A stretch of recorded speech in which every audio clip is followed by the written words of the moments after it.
Honor has just humiliated the iPhone Air in a truly brutal manner. The new Honor Magic 8 Pro Air has arrived to demonstrate that it is indeed possible to launch an ultra-thin device without having to sacrifice power, autonomy, cameras and more. It comes with a thickness of 6.1 millimeters and weighs 155 grams, making it really very thin and very light.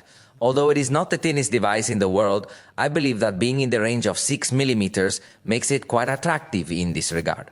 The body is constructed from aviation-grade aluminum with a strength of 530 megapascals, which makes it quite rigid. In fact, according to the official specifications, it is actually more rigid than titanium. So even though it's very thin, you shouldn't worry about bending or breaking the back cover. It features a nice matte finish and comes in light orange, which is very similar to the color of the iPhone. Additionally, it is available in fairy purple, wing white, and shadow black. It also boasts IP68 resistance and 69, therefore it has no fear of water. It features a 6.3 1-inch flat OLED screen with resolution, 1.5K resolution and a peak brightness of 6000 nits, and it is also protected with a high-strain glass.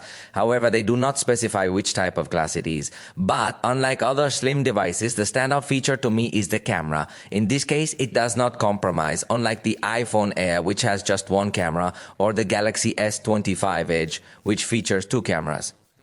Other ultra-thin devices have not been entirely convincing in the photography department. This setup includes a main sensor with 50 megapixels, an f1.6 aperture and optical stabilization. Then there's an ultra-wide-angle camera, also 50 megapixels with an f2.2 aperture. Finally, a telephoto camera with 64 megapixels, an f2.6 aperture and optical stabilization. Specifically, it offers a 3.2x optical zoom. When you combine it with the high-resolution sensor, it should provide us with a fairly good zoom for photography, potentially around 15 or even 20 times, while still maintaining impressive quality. When it comes to discussing the processor, some individuals might not be fully convinced. However, trust me when I say that this processor is already incredibly powerful. We are specifically referring to the MediaTek Dimensity 9500, which operates at a speed of 4.21 gigahertz. From my perspective, it certainly doesn't lack anything compared to the most powerful Snapdragon processors available. It's going to perform exceptionally well. Additionally, in this particular case, it is mentioned that it possesses a rather high level of thermal it has impressively managed to fit in a substantial 5,500 mAh battery. This slim device never becomes it supports an impressive 80% watt fast charging as well as 50% watt wireless charging.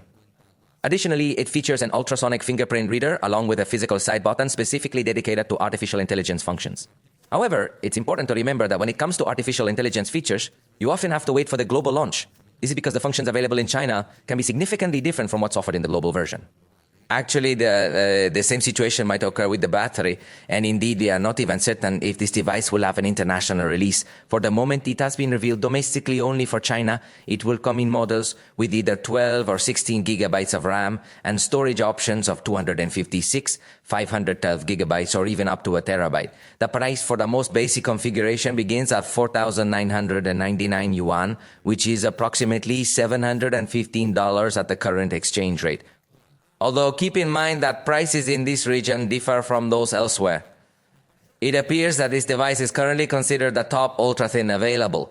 It seems like Honor has taken the lead in this race after numerous manufacturers introduced their own versions. However, it's still uncertain if it will be available outside of China for now.